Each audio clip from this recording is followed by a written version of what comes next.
1980 வந்து $50 போச்சு. அப்ப 1980 வந்து $1 கன்வர்ஷன் வந்து 7.86 rupees.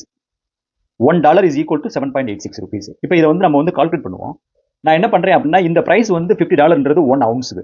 இப்போ பிரைஸ் பாத்தீங்க அப்படின்னா 1 troy ounceன்றது 31.1035 கிராம் அப்படின்னு அர்த்தம். இப்போ $1 பிரைஸ் வந்து 7.86. அப்ப இதை நான் வந்து பெர் அவுன்ஸுக்கு நான் கன்வெர்ட் பண்ணேன் அப்படின்னா அந்த டயத்துல நம்ம வந்து 393 rupees கொடுத்தோம் அப்படின்னா 31.1035 கிராம் சில்வர் வாங்க முடியும். அப்ப பெர் கிராம் சில்வரோட ரேட் எவ்வளவு வருது அப்படின்னா 12.6 rupees.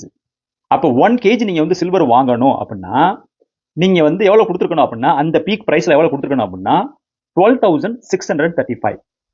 இன்னைக்கு டேட் பாத்தீங்க அப்படின்னா டுடே பிரைஸ் வந்து 1 kg பிரைஸ் வந்து 1,60,000.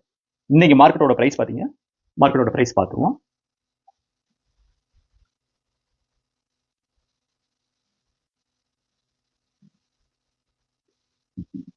இன்னைக்கு டேட்டுக்கு வந்து சில்வரோட பிரைஸ் பாத்தீங்க அப்படின்னா அது எவ்வளவு இருக்குன்னு சொல்லி காமிக்குது. Silver price today in Chennai 1 kg வாங்கணும் அப்படின்னா 1,75,000 rupees வருது. அப்ப இப்போ நீங்க ரேட் வாங்கணும் அப்படின்னா 1,75,000 rupees. நீங்க வந்து 1980ல 12,635 rupees 1 kg சில்வர் வாங்கியிருந்தீங்க அப்படின்னா இன்னைக்கு டேட்டுக்கு அந்த ரேட் வந்து 1,75,000 rupees மாறி இருந்திருக்கும். இது வந்து நல்ல ஒரு அருமையான வந்து ஏற்றம். இப்போ இதை வந்து வேற விதமா பார்ப்போம்.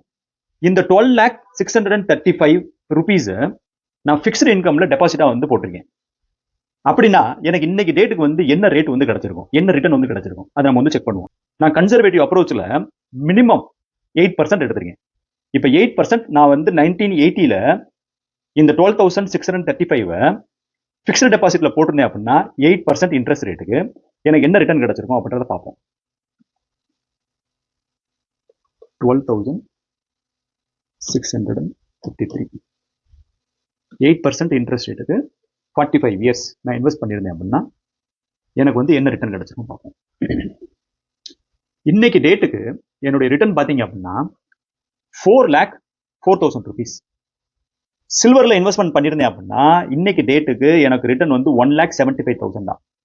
இதையே நான் வந்து ஃபிக்ஸ்டு டெபாசிட்ல போட்டிருந்தேன் அப்படின்னா 4,04,000, ஆல்மோஸ்ட் டபுள்.